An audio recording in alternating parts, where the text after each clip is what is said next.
everyone, and welcome, and thank you for joining us to this session on health and labor investment. I'm Lauren Selmy. I'm a senior research fellow at the University of Manchester, and I will try my best to moderate this session. Just as we wait for maybe some later joiners, I think I'd like to remind you of some of the housekeeping, although you might have already been in other sessions. First of all, just remind that the session is being recorded. It will be made available in a week's time, and it will be available for about a year on the Congress platform for everyone to see maybe at a later time. You might have seen that we have live transcripts, but if that annoys you, you can actually remove them using the button hide subtitles in the live transcript button. You are all invited to maybe keep your camera on when we get to the discussion, if your bandwidth allows. And then you will be able at the end of the session to evaluate it afterwards. So I think we are all encouraged to evaluate the sessions that we attend. We have three presentations today. There'll be about 8 minutes each for each presentation. And if you have burning clarification questions, I will try to keep them right after each presentation. Otherwise, we'll try to allow some time for discussion at the end of it. So we have three presenters today. The first one is Nieves Valdez. She's an assistant professor of economics at Universidad Adolfo Ibáñez in Chile. She's currently working on a variety of topics, including individual decision-making on health issues and healthcare costs. And her presentation will focus on health investment responses to expected retirement wealth in Chile. The second presentation will be by Nazir Rajab. He's a research fellow at the Center for Longitudinal Studies at the University College of London, and his main interests are on individual level data, health, and econometrics. And he will present some work on how arthritis affects earnings over time using UK panel data. The third presenter will be Chris Lowenstein. He's a fifth-year PhD student in health economics at the University of California, Berkeley School of Public Health. His research focuses on the role of employment condition as determinants of mental and behavioral health. And he has a particular focus on how labor market and income support policies might help alleviate health disparities. Today, we present some work from his PhD on the cumulative and dynamic effects of labor market conditions on diseases of despair. And so I leave the floor to the presenters, and I would invite Nieves to start sharing her presentation. Okay.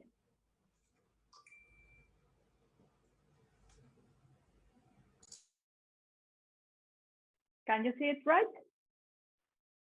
Okay, thank you. Thank you for being here today. This is a joint work with Grant Miller and Marcos Pérez-Mandes. The objective of this paper is to estimate how current health behaviors respond to changes in future wealth.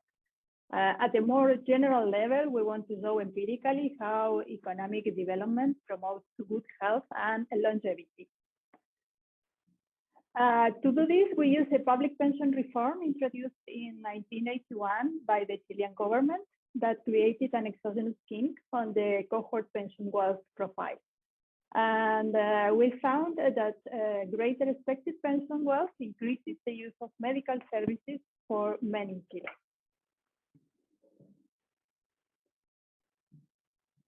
So until 1981, Chile had a tax finance benefits pension system for formal workers. And in May 1981, it was introduced a defined contribution system. Affiliates to this system contribute into individual accounts that earn a market-based rate of return.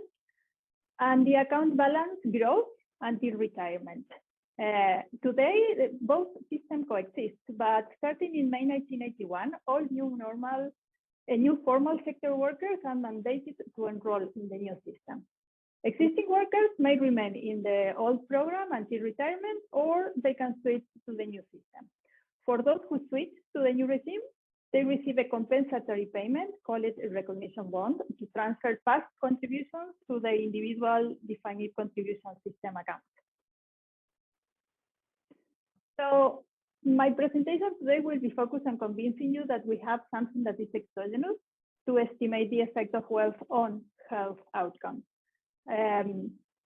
In the next slide, I will show you why the reform created a key on the cohort expected pension wealth profile for affiliates to the new system. For this, I plot the future wealth computed under different assumptions, and in this paper, our definition of future wealth is the individual expected pension account balance at the time of retirement in this new defined contribution system. So I start by assuming that all individuals in all cohorts make the same contribution to their pension account.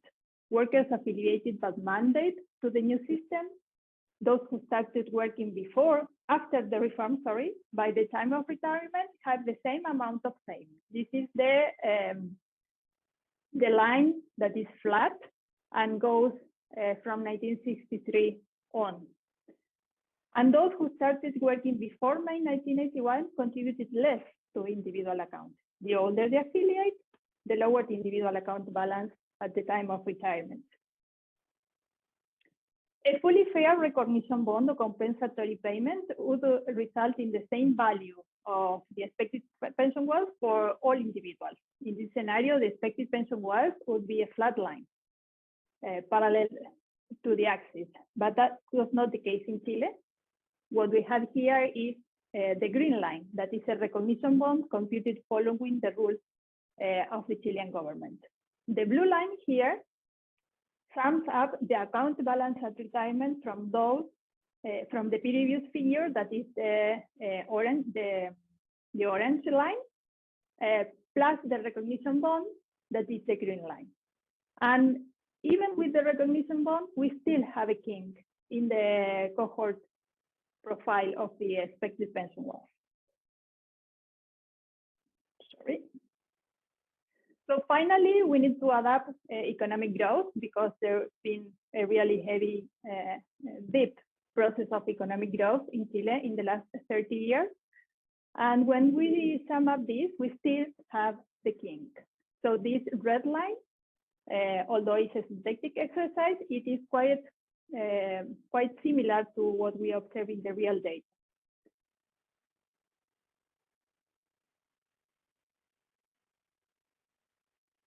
We use two sources of data to estimate the effect of interest. One is the Chile's Encuesta de Protección Social, that is the nationally representative survey of the adult population in Chile. We use several ways, conducted in 2004, 6, 9, and 2015. From this data, we collect the information on health behaviors, healthcare service use, and disease diagnosis. And we have the advantages of being able to link this survey data with Chile's Historia Previsional de Afiliados, that has the administrative data on the pension system. We know for each individual in the survey the accumulated pension savings from the affiliation date until December 2020. And also we have information on earnings and contribution. And we use this information to compute the expected pension wealth. We are working with a sample of around 34,000 observations. This is how the computed expected pension wealth looks like. It's pretty similar to the red line I showed you before. This includes individuals' decisions. That's why in our regressions it would be an endogenous variable, but still have the kink. It's not so clear for females, so we do not continue the analysis for them, but we do have a pretty clear kink on the expected pension wealth for males. So the identification strategy would be a fuzzy regression kink design, and to validate its use, we need to show that there is a discrete change in the slope of the expected pension wealth, as I'll show you graphically before, but we also run some tests for this, parametrical tests. We need to show that individuals at both sides of the kink point are similar in predetermined characteristics, in the sense that the slope in the distribution of such characteristics are smooth at the king point. And we also need to show that the density of individuals has a smooth slope across the main 1963 cohort threshold that is consistent with the assumption of no manipulation of the random variable. We found all the expected results on this, and I'll be happy to show them if anyone is interested, but for the sake of the time, let me show you the final results of the paper. So we first consider how the use of specific health services responds to an increase in the expected pension wealth, in particular among middle-aged adults. Screening for common chronic diseases are a key way to promote the longevity at older ages. We also create an index of these screening services using Anderson and Velo methodology. We found that the 1% increase in the expected pension wealth increases the probability of being screened for hypertension, diabetes, and cholesterol by around 1 to 1.5%. And for the index, it increases, goes up in 3.2%. Also, these long-term health investments are capable of increasing longevity at older ages through better detections of underlying chronic diseases. There are few prevalent chronic diseases in Chile. Those are hypertension, diabetes, heart disease, and kidney failure. We look at all of them. We obtain an increase of 4.2% in the probability of having diabetes. And when we resume all this information in an index, the index goes up by 1.9% when the expected pension wealth increases in 1%. 1 minute. Okay, to sum up, our results are consistent with theoretical predictions. We find that greater expected pension wealth increases the use of medical services by men, and this translates in higher diagnosis or more diagnosis of preventable conditions. And this is consistent with the forward-looking behavior that can be analyzed or framed within the life cycle and permanent income hypothesis. We would love to have results for females, but we think that at this in Chile, the individual expected pension wealth is not the relevant wealth measure because female in Chile have lower labor market participation. So we are asking the data provider, the government, to supply us the information at the household. And that's it. Thank you very much.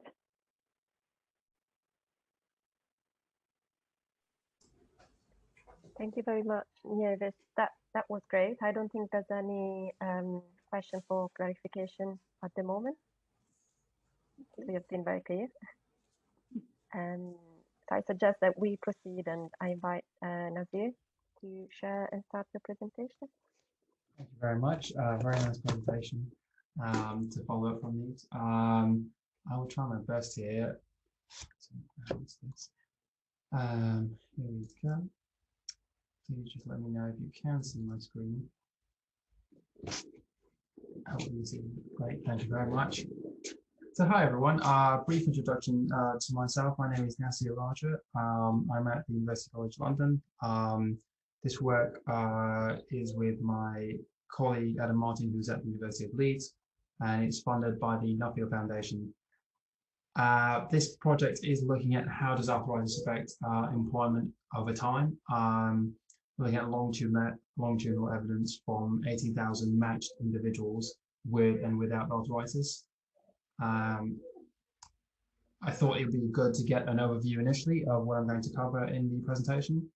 So I thought I'd begin with the research questions, description of the data, propensity score matching, regression analysis for the research question 1, research analysis with regression analysis for research question 2, and the key conclusions. So we had 2 main research questions starting out from this. The first question was, how does arthritis affect labour market outcomes, and how does it vary by individual level characteristics such as age, gender, ethnicity, and educational status? And from that, we wanted to know, okay, does that vary by the type of work that people do as well? So onto the data. I think some people here might be aware of these data sets. We use Understanding Society, British Household Panel Survey, and the English longitudinal study of aging, which is mainly people who are over 50 years old. These are annual interviews and questions that are nationally representative of samples of the sampled households in the UK. In the unmatched sample, we have around 120,000 individuals, and off the top of my head, over 650,000 observations of these individuals. Here, I thought it would be quite good to see the proportion of sample with arthritis by labour market status. So on the y-axis here, we've got the proportion of new entrants who have arthritis, and so that is a percentage. And on the x-axis, we've got age, and it's split by male and female here. And here, this is the unmatched data as well. So we've got 106,000 people and 580,000 observations. So you can see that people who are economically inactive have a greater probability of having arthritis. People who are retired compared to people who are economically active, in both males and females. Oh, sorry. And onto the propensity score matching. So here, one of the key things what we're looking for here is we're essentially trying to compare apples to apples. I'm sure people are going to say there's probably better matching techniques out there. I don't disagree with that. There probably are. But for the sake of this research, it is necessary to, as you'll see in the descriptive statistics later on, it's necessary to balance the two groups. So on the first row here, we've got the arthritis group, and on the lower row, we've got the non-arthritis group, and we've got the pre-matching sample in column 1 and the post-matching sample in column 2. And you can see we achieve a better distribution of the propensity score on the right-hand side in column 2. So this is actually the match sample, and before the matching, the ages were quite different. But after the matching, here you can see we have 18,000 in both groups, the arthritis and the non-arthritis groups. And we have a very similar age, and we have very similar gender distribution as well, education, etc. Obviously, we have not matched on labour force status or earnings because those are the outcome variables that we're interested in. And one of the things you'll notice here, as similar to the graph I showed earlier, is that there are more economically inactive and unemployed people in the arthritis group compared to the non-arthritis group. But the pay is at a similar level. So the regression analysis for research question 1, which was how does arthritis affect labour market outcomes, and that's split into 2 parts using a 2-part model on the match sample that I just described, and it's a multi-level regression on labour market participation. That is, what's the probability of the person being in work? And so this is the output from the regression. I've underlined here in orange the main variable that we're interested in. For me, I prefer data visualization because in and of itself, this might not mean a lot. So this is probably the thing to look at. And it looks quite complicated, but I promise you it's not. There are 3 rows here. In the first row, we've got unmatched data. The second row, we've got the matched data, which these 2 rows are descriptive statistics. And in the final row, we've got the output from the regression. On all the y-axis, we have the probability of being in a labour market. On the x-axis, we've got the age again. The red line is a non-arthritis group, and the green line is the arthritis group. So I'm just going to focus on the regression analysis and the regression output for this presentation. And you can see there's quite a big gap between the probability of employment between the arthritis and the non-arthritis group. And that is present in males who don't have degrees, to a certain extent in males who have degrees, in females who don't have degrees, and in females who do have degrees as well. And this is part 2 of the model for research question 1. And we're looking now, okay, if the person is in the labour market, what are their earnings? And again, I mean, this can make sense. It's around a 4% because it's a log. You can say it's around 4% drop overall. But interesting, I'll come on to the interesting aspect of this research in a second. And again, the output here So on the y-axis here, instead of the probability of employment, we've got annual earnings, which are inflation adjusted to 2019 base year. And again, we've got unmatched data, matched data, and the regression output. And one of the things that strikes you here is, okay, if the person is in the labor market, the earnings don't seem to be particularly affected. In that you can see the non-authorized group and authorized group have very similar lines. Potentially the difference you see here is in males with degrees, which does support our overall findings, which I'll summarize shortly. So research question number 2 is the relationship between arthritis and labor market outcomes depending on the type of work people do.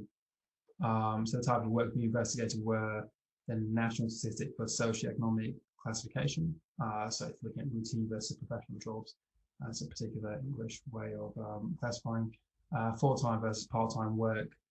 We've also looked at organization sector and size, geographical location as well. And we did a very similar approach here, part 1 and part 2, two-part model. So on this slide here, you're seeing part 1, which is the probability of labor market participation. And now we've split by routine, intermediate, and professional categories. So a routine job would be, for example, somebody who works in a call center or a bar staff. An intermediate job could be, off the top of my head now, I've forgotten, a managerial job, and a professional job is a doctor or a lawyer. And one of the things that struck out to us here is that people who are in routine work have a bigger gap than those who are in professional work in terms of their probability of being in the labor market. So in a sense, if you are in routine work, you're more likely to exit the labor market if you get arthritis than if you're in professional work. And this, to a certain extent, is what we found here as well. People who actually do stay in routine work, the earnings are not affected if they do have arthritis. But there is a slight gap in the individuals who are in professional work in terms of their earnings. And our working hypothesis here is that they may work reduced hours to compensate for the fact that they have arthritis. And great, thank you. And here this is what I was discussing earlier. There seems to be a slight gap in the probability of working more than or equal to 35 hours. And this is the sector analysis, which I don't think I've got time to go into. And the key conclusions to be drawn from the research. So arthritis appears to affect the probability of being in the labour market.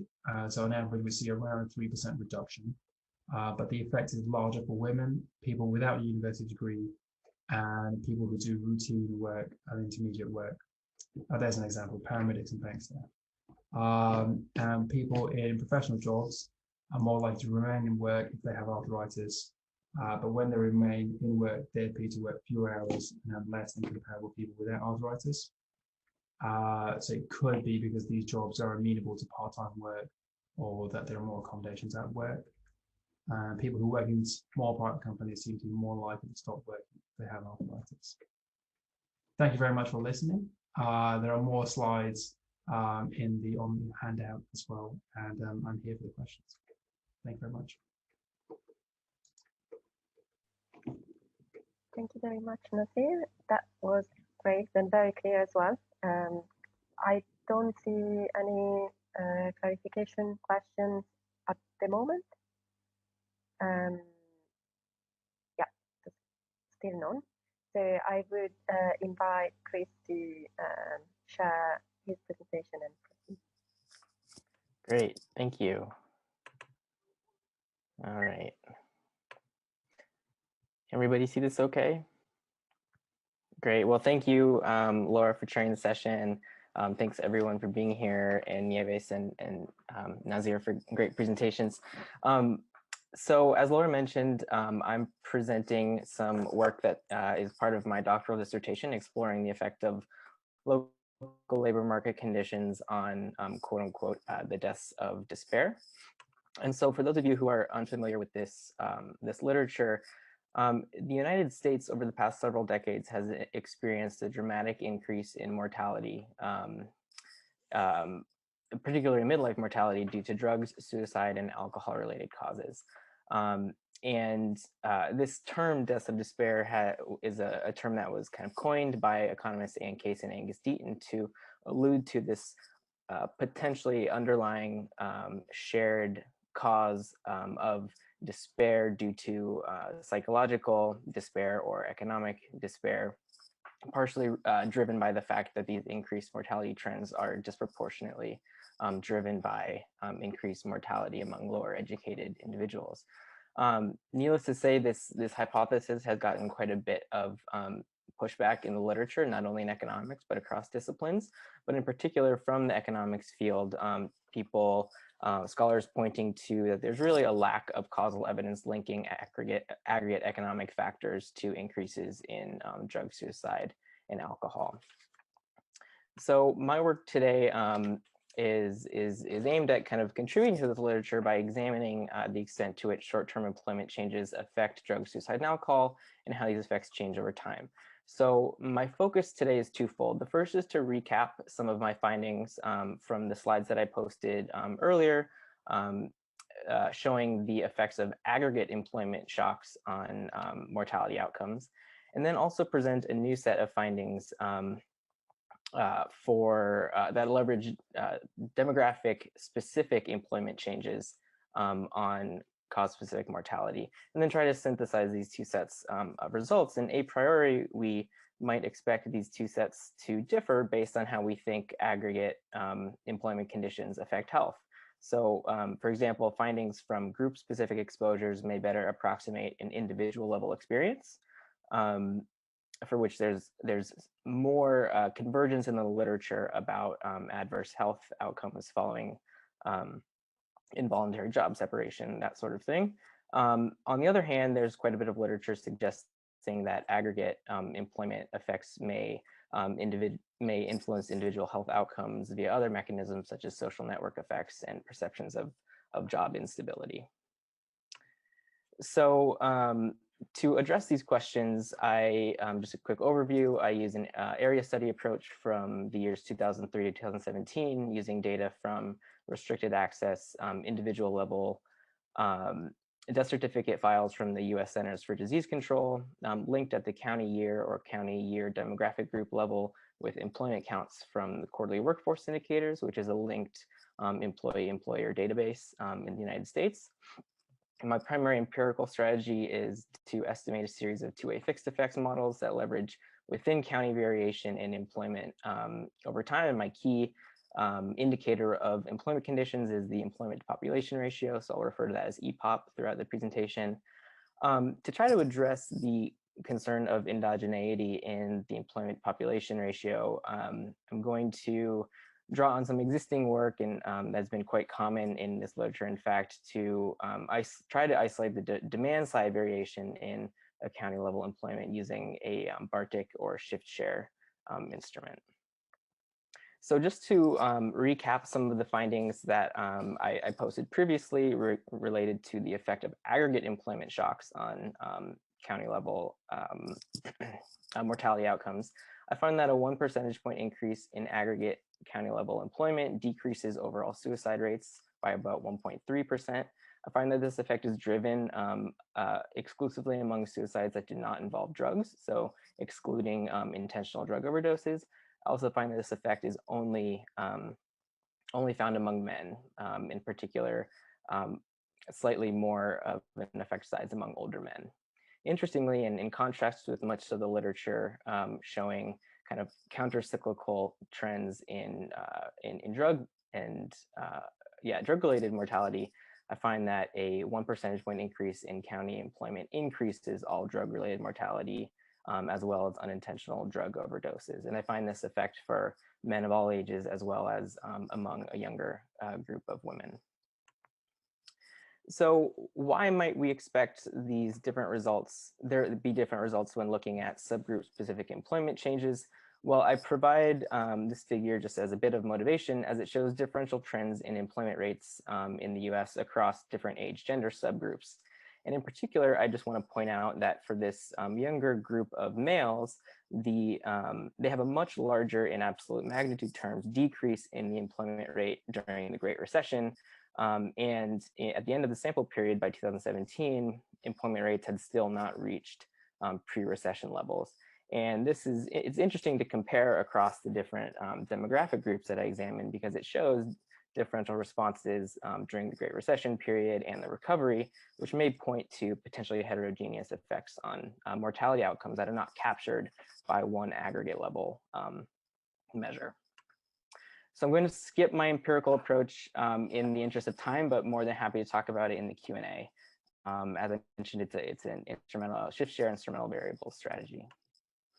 So this table presents my main estimated coefficients from these IB regressions for each outcome and demographic group. And as was the case when estimating the effects of aggregate employment shocks, I find that the protective effect of non-drug suicide of employment on non-drug suicide is only experienced among men. But interestingly, I find that the relative effect sizes are different than looking at the aggregate shock. This point estimate is equivalent to a negative 2.8% reduction in response to a 1 percentage point increase in the group-specific employment. And that is in comparison to a 1.2% reduction using the aggregate shock. Now, for the older group of males, the trend has flipped slightly, where this negative 0.6% effect relative to the sample mean is smaller in magnitude than the negative 1.6% decrease before. And I also want to point out that I do not find any evidence of a pro-cyclical pattern in any drug-related or substance-related outcome, unlike in the aggregate shock models. So how to put these estimated effects on non-drug suicide into perspective? I perform an analysis where I simply plot the expected mortality rate for these two groups of men due to non-drug suicide, as if the only determinant in these trends were changes in the employment to population ratio relative to 2002. And you can see a few interesting things.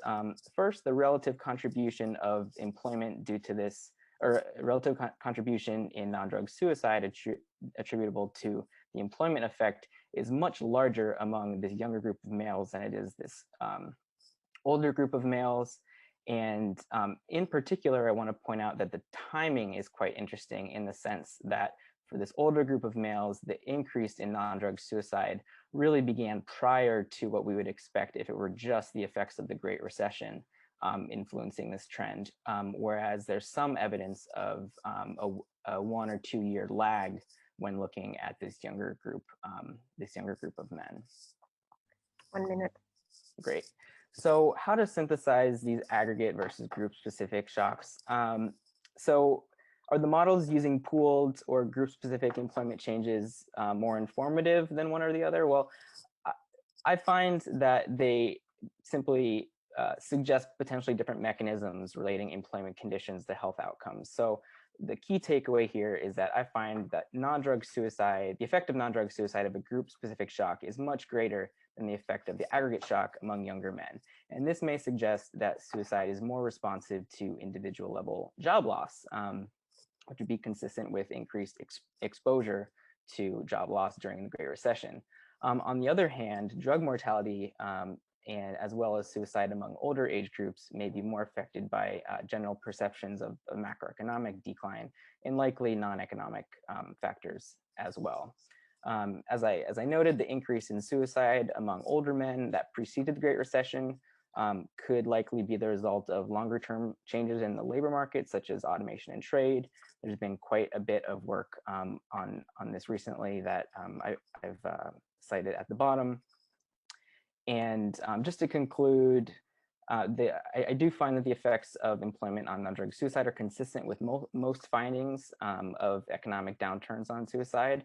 And this is especially meaningful in the wake of the COVID-19 recession, which has certainly had differential impacts on across certain subgroups in terms of employment And so, like I said, this is a work in progress, and I'm very much looking forward to hearing any thoughts you might have on this work. So thanks so much.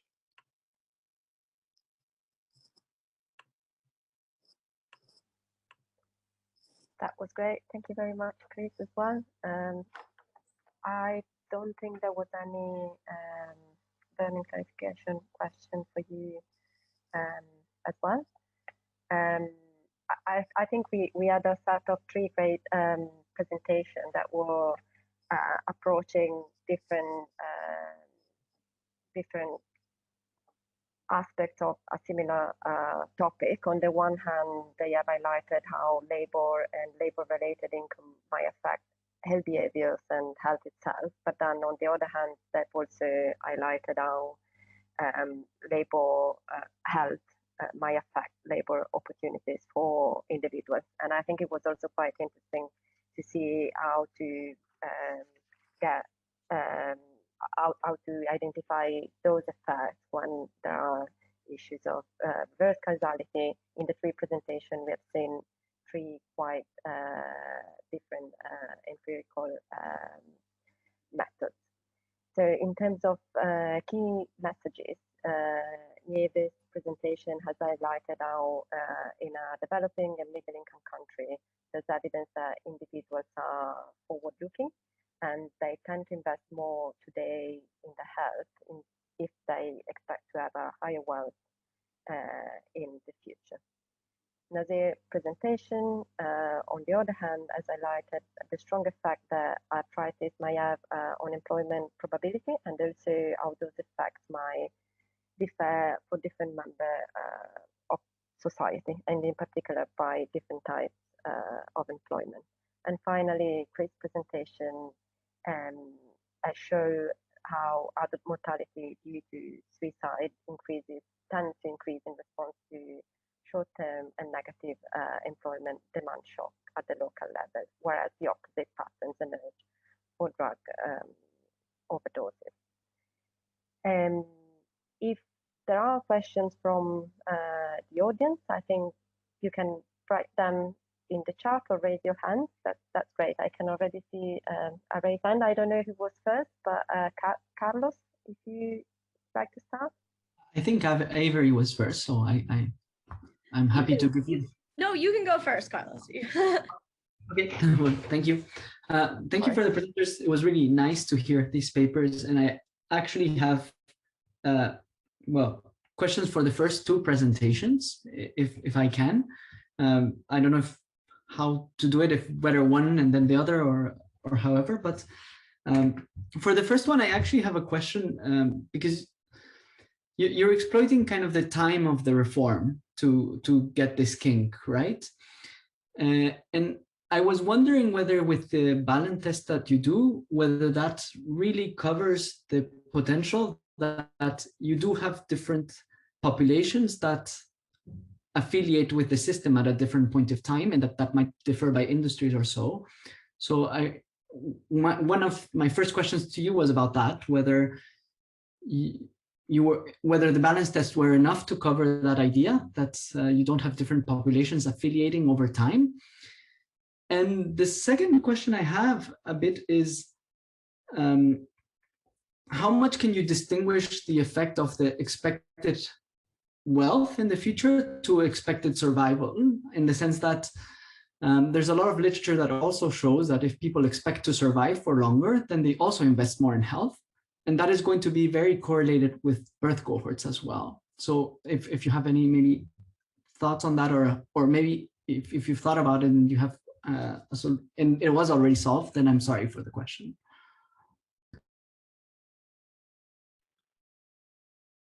Laura, is that okay if I answer now, or we can? Yeah. Okay. Okay, thank you, Carlos, for your questions. On the first one, the timing for choosing to opt out from the old system into the new system was quite narrow. You had like 24 months to do it, to change. And it was not related with anything that has to do with labor market characteristics. It's just your decision. And we are looking only at those who decided to move to the new system. We do not consider in our estimation those who remained in the old system. So I think that we are like safe in that sense, because it's a pretty homogeneous situation for everybody. It's just the decision to move. And also the compensatory payment did not depend on nothing related with the labor market, but your income. Your income was the key on that. And all that decision that is endogenous, we think that we control it with the kink. And I have to mention again the kink with your second question that was related with the life expectancy, because we think that around the kink, that is where everything happens for us, there are no like huge differences in life expectancy. You have, and yeah, Carlos, do you wanted to say something? So that I think that's where I think my understanding is that there was a really big life expectancy increase in Chile after 1981. So that's kind of where that question came from, but that's yeah, that's true. But in the kink, we have people that was born in 1963. So we are comparing, basically we are comparing those who were born between, let's say, 1960 with those who were born in 1966, more or less. To be fair with you, we are not narrowing the bandwidth around the kink because we need the power.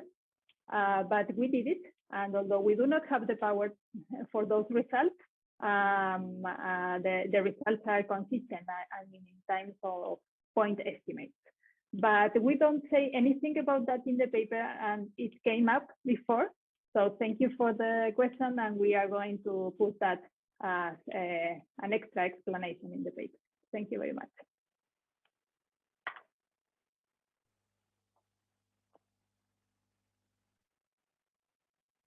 So, do you also want to ask your second question for the other presentation? I'm happy to do so if that's fine. So I think this was more for Nasir, and it was so I like the paper. There were a couple of questions I have. The first is, do you have any information about the degree of severity of the arthritis? Because I can, well, it doesn't match a bit the matching you do, but I would have wondered whether, if you had that information, that could make it a nicer kind of also heterogeneity analysis, suggesting that I would imagine people with arthritis have less capacity. I was also, the second sort of 2 and 3 points, I was wondering whether routine jobs, as you explained them, or the job classification that you used, whether you have a bit more detail on what type of things they do. Because I can imagine that, let's say, if I'm in a call center and I have a hands-free kind of headphones, it doesn't matter if I have arthritis or not. But of course, if I'm typing things out, then it must matter a lot. And maybe one final point, I don't know if you've considered this, but have you maybe looked at applications to the disability benefits? I don't know how that works in the UK, but I wonder whether people that have sort of very big degrees of arthritis, then they can apply for disability benefits, and that could be sort of a labor outcome that could be interesting to add for your paper, but I don't know how it really works in the UK. And I think that's where kind of my thoughts on that one, or questions. Yeah, great. Thanks very much, Carlos. No, very good points. I mean, all those points are ones that we considered and would really add to the research. So I think on the first point, on the severity of arthritis, I don't think that's available in the data sets, especially the biggest data set, the Understanding Society. It's very much has a doctor ever told you that you have arthritis. So I think that, like you said, there could be a nice heterogeneity analysis there, in the sense that, yes, if you have more severe arthritis, are you more likely to exit the labor market? And of course, you can have different types of arthritis in different joints and different parts of your body. On the classification of work, initially what we wanted to do was look at manual versus non-manual work. In the sense that if, for example, you're doing very manual labor and you have arthritis, you're more likely to exit the labor market. Unfortunately, they do not classify work in that sense anymore. So work is classified into actually 8 classifications, but we thought we'd keep it simple here with 3 classifications. Again, it's possible to do subgroup analysis. So for example, if you work in a call center or if you work in a bar, those two are quite different, but they're both routine work. It is possible to do that, but I think the difficulty there might be sample sizes if we go down too deep into the analysis. And to be honest, this was kind of outside of the remit of the funding grant.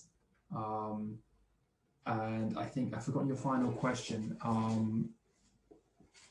Your final I think it was more maybe suggestion of whether you would be able, or would it be maybe relevant to look at disability as a problem? Yeah, no, that's a good point. I think that's something I've done in other work. But it's, again, to be frank, it was, I mean, this is a bit of a cop-out, but it was outside the funding scope, in the sense that, I mean, we had the remit of what is the effect on earnings. And of course, I think if you apply for disability benefit, then of course that might be different as well. So again, something that could be looked into the future again. So some very good points. Thanks very much.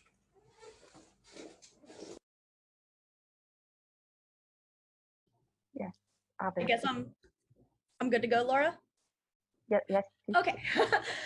So I actually also had a couple questions, but I'll ask one of Chris first to make sure he gets a question too. So I thought it was really interesting that you had, you know, the kind of different direction effects on suicides and drug overdoses, and then when you move to that, you know, kind of group specific analysis, you know, you kind of get rid of some of the effects on the overdoses, the suicides remain in the same direction, which I guess is nice and convincing. Actually, it's really, well, yeah, better economic outcomes mean less people commit suicide. I guess that's a good outcome, good thing. So what I was thinking about with your, maybe especially in the recovery period from the Great Recession, and maybe even before, maybe just in general, maybe what matters is not necessarily my employment to population ratio. It might not even be the change in my employment to population ratio, but part of what might matter is the change in my employment to population ratio compared to the overall employment to population ratio. So for example, if I am a man who is in a sector that is decreasing, that might be bad, right? That might result in bad outcomes for me. But then if I am a man who's in a sector that's decreasing while everybody else is increasing, that might actually be a greater issue than if everyone was going down with me. So I just thought that, do you have any sense of what that might be, or if that might be relevant, or am I just totally off the mark?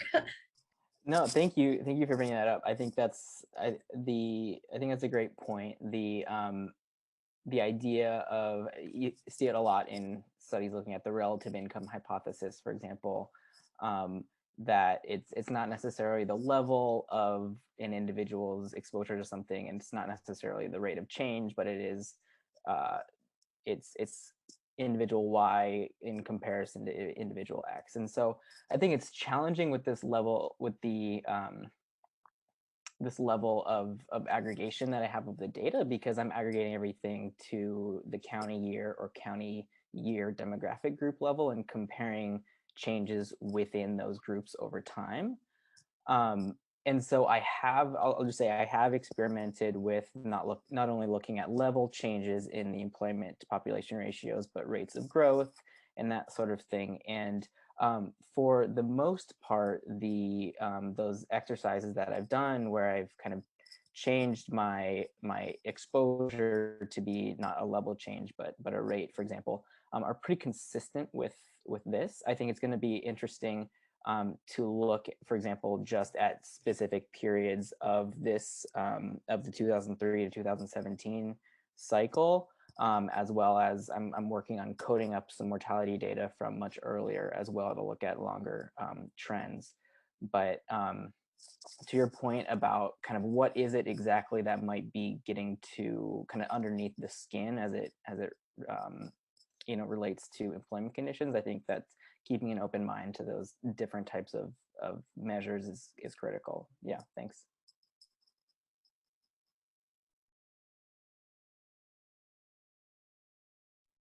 I don't want to monopolize the time, but I did have another question if for Niamh. I don't see any other hands raised or questions in the chat. So. Okay, so I probably totally just butchered your name, Niamh, for the first presentation. But I was kind of wondering, this kind of goes back to what Carlos was asking, like what the mechanism is here. So is it a matter of optimism, like I'm going to have money for my future, so I'm going to want to be healthy for my future, so I'm going to invest more today? Or is it a stress mechanism where I'm really stressed out about my future, so I have to work really hard today so I could try to save up more money because so I don't do all the preventative health screenings? Like, where's the mechanism? I might have missed it, but that's what I was asking. Thank you, Mallory, for your question. We do not have a lot of data to answer your question. We are trying to compile some information on how the people was exposed to the reform back in 1981, whether it was a happy message, you will have more money. And what we do have in the survey is some questions regarding whether they thought that the reform, they were aware of the reform at the back in 1981, and whether they thought it would increase their income. So like the pension income, right?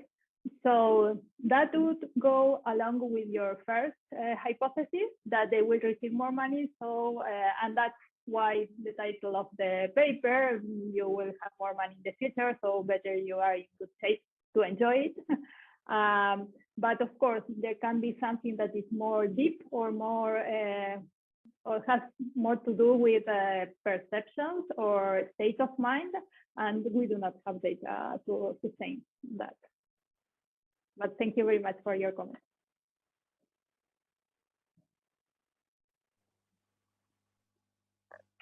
That's great, thank you. Any more questions? Is it I maybe have a question if there's no one else in the audience. So I'll just leave the floor for someone else first.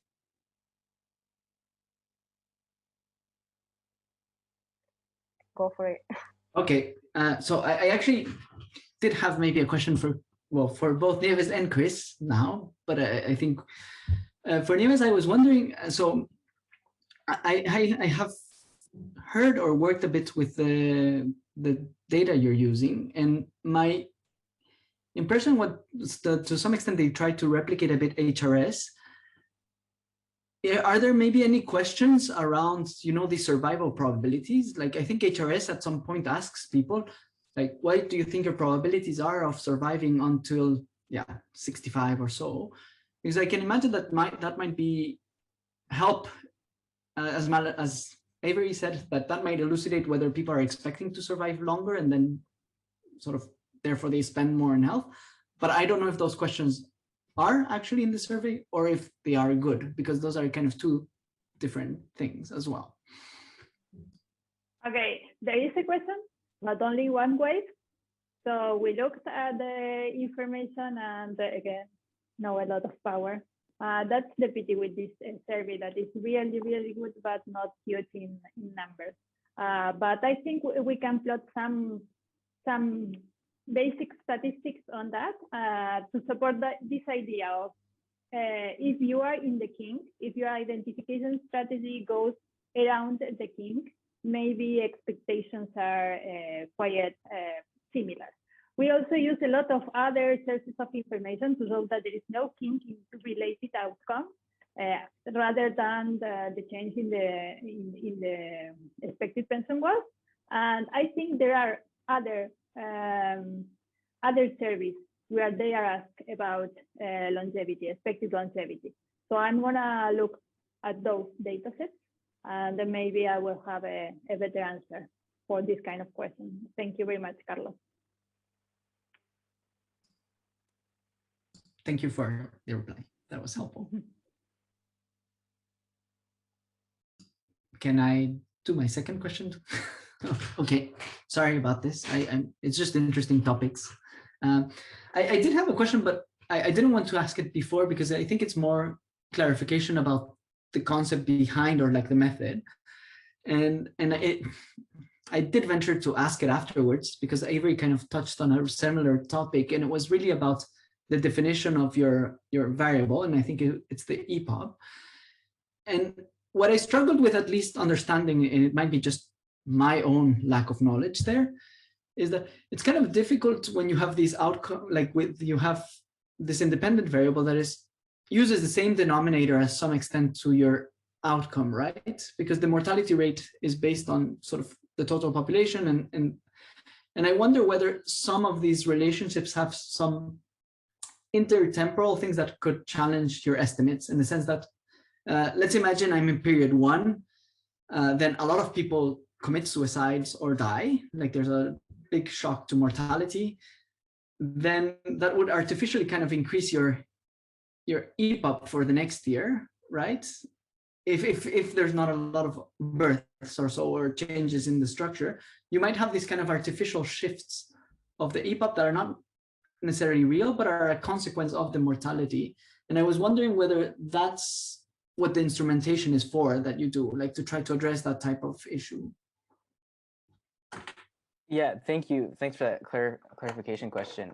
That's a really good point. And I think if I had more time to go into the way I constructed the shift share, I think that it maybe would be hopefully a bit more clear. But I can do my best to try to explain it.